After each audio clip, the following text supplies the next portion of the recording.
d'être parmi vous aujourd'hui pour présenter cette communication intitulée « Point sur la mesure de conciliation dans le règlement des conflits individuels en droit algérien en comparaison avec le droit français ».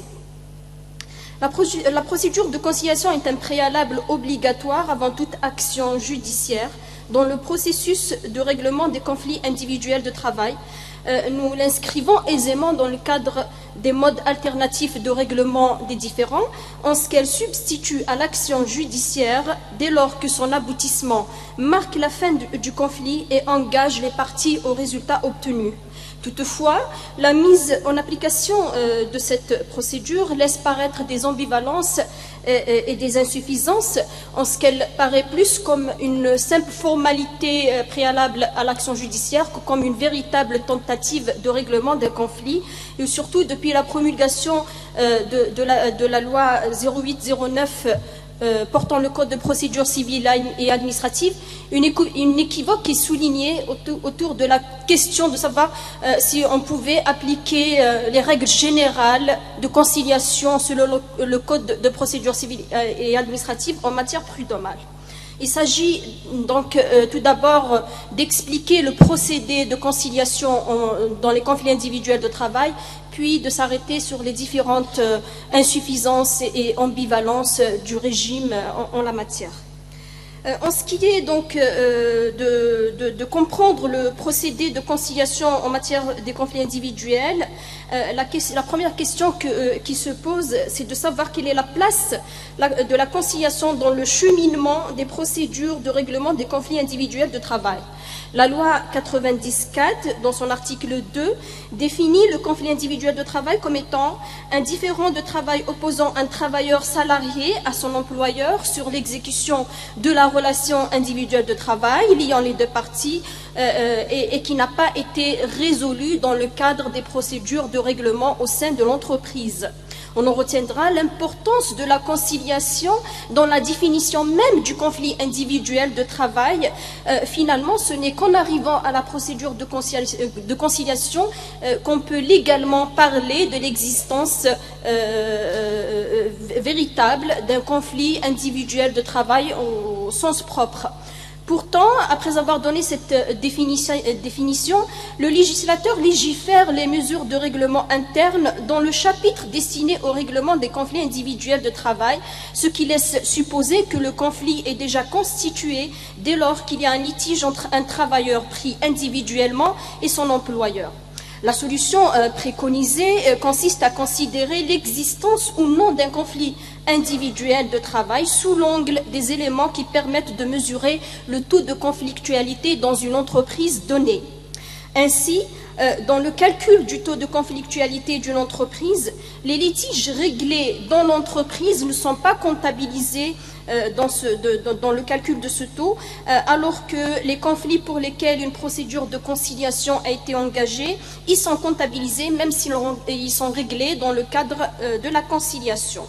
Et au sujet de ces procédures internes à l'entreprise, le législateur a laissé à la voie conventionnelle le choix de les déterminer, mais à défaut, il dresse les étapes à suivre en un double recours hiérarchique. Le premier se fait devant le supérieur hiérarchique direct et le deuxième devant l'employeur ou la direction chargée du personnel selon les cas. Et ce n'est qu'après échec de ces mesures internes à l'entreprise qu'on engage la mesure de conciliation et qu'on peut donc parler de l'existence légale d'un conflit individuel de travail. Nous avons aussi mis le point sur l'impartialité de la procédure de conciliation dans le régime algérien, tant à travers l'évolution du régime juridique de règlement des conflits individuels de travail que dans le fonctionnement du bureau de conciliation. Donc, en ce qui est de l'évolution en matière de conflits individuels de travail, après avoir confié la tentative de conciliation durant toute l'époque de la gestion socialiste d'une entreprise à l'inspecteur du travail, répondant à la propension généralisée de la mainmise de l'État, le législateur de 1990, dans un mouvement global de libéralisation de l'économie et du marché du travail, a retiré cette prérogative à l'inspection du travail pour la confier à une institution impartiale et indépendante de l'État qui est donc le bureau de conciliation. Par cette réforme, le législateur a mis fin aux réprimandes du régime de conciliation confié à l'inspection du travail, qui était considéré comme une atteinte au principe de la séparation des pouvoirs, et même sur le plan international, l'OIT recommandait aux États membres d'éviter de confier la mesure de conciliation aux inspections du travail. On distingue aussi cette impartialité dans le fonctionnement du bureau de conciliation et dans sa composante. Le bureau de conciliation est composé de 4 membres répartis en nombre égal de représentants de salariés et de représentants des employeurs. Ils sont élus par ceux qu'ils représentent pour des mandats de 3 ans. Et la présidence est assurée alternativement par les membres par période de 6 mois. En droit français, par contre, le bureau de conciliation, qui a été rebaptisé BCO, Bureau de consultation et d'orientation par la loi Macron de 2015, se trouve au sein d'un conseil prud'homal, donc du conseil prud'homal, qui est une instance juridictionnelle. Il est composé d'un conseiller salarié et d'un conseiller employeur, assisté du greffier. Tandis que le bureau du jugement de ce même conseil comprend 4 juges, 2 représentant les salariés et 2 représentant les employeurs. Dans le régime prud'homal algérien, la composante des bureaux de conciliation ne comprend aucune empreinte judiciaire. En ce qui est du déroulement de la procédure de conciliation, donc c'est après épuisement de la procédure de règlement au sein de l'entreprise que le demandeur, souvent le salarié, dans la plupart des cas c'est le salarié qui se trouve donc demandeur, mudda'i, saisit l'inspecteur du travail territorialement compétente en vue d'engager la procédure de conciliation. L'inspecteur du travail, une fois saisi, dispose d'un délai de 3 jours pour saisir à son tour le bureau de conciliation et convoquer les parties à la séance de conciliation dont il aura fixé la date, bien sûr en respectant qu'il y ait au minimum un délai de 8 jours entre la date de convocation et la date qu'il aura fixée pour la séance de conciliation. En cas d'absence du demandeur, le bureau de conciliation statue sur la radiation de l'affaire, et en cas d'absence du défendeur,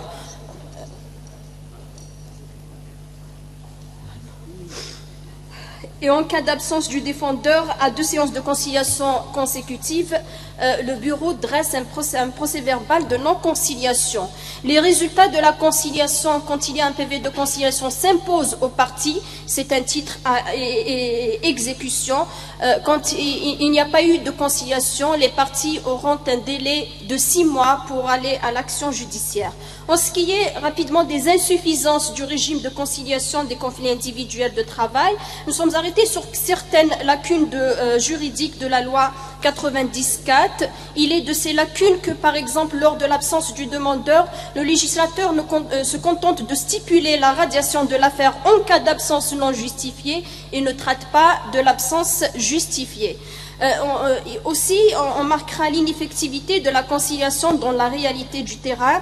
Lors des séances de conciliation, plus que la moitié des affaires inscrites à l'ordre du jour sont très souvent reportées pour absence de l'employeur ou pour s'être laissées représenter par une personne indûment mandatée. Et aussi, même lorsque les parties sont présentes, l'action du bureau de conciliation se heurte aux positions tranchées des 2 parties et le bureau arrive dans la plupart des cas à des PV de non-conciliation. Lorsqu'il arrive à des PV de conciliation, ce sont généralement des affaires mineures, rarement des conflits résultant de licenciement ou de requalification de CDD en CDI.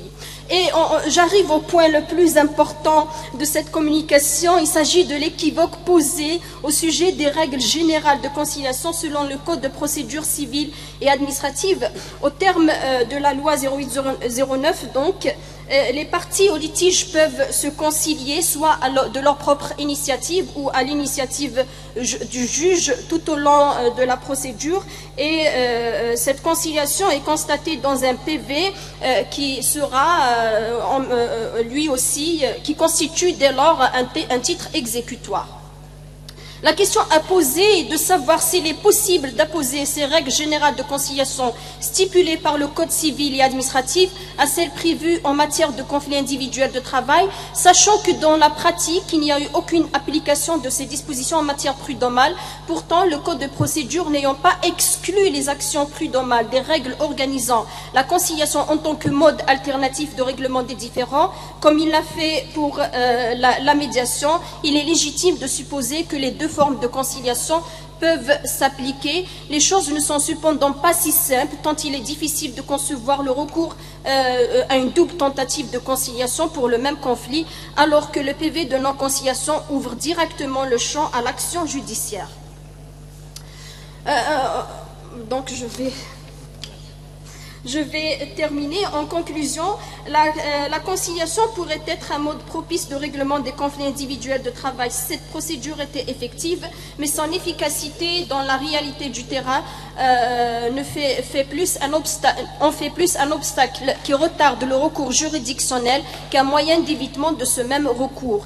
Par ailleurs, il convient de retirer la confusion qui existe entre la conciliation confiée au bureau de conciliation en tant que préalable obligatoire avant toute action judiciaire et la conciliation légiférée en tant que mode alternatif de règlement des différends dans son contexte général. Ce janotisme de la loi doit trouver solution par voie légale ou jurisprudentielle, soit par l'exclusion expresse des affaires prud'homales des règles de conciliation prévues dans le cadre des modes alternatifs de règlement des conflits, soit dans la perspective de rendre la mesure plus efficace, d'introduire le bureau de conciliation dans les juridictions prud'homales et de jumeler les règles juridiques organisant les deux modes de conciliation de façon à en faire un régime spécifique en la matière prud'homale et peut-être plus efficace. Je vous remercie. Je m'excuse, Monsieur le Président.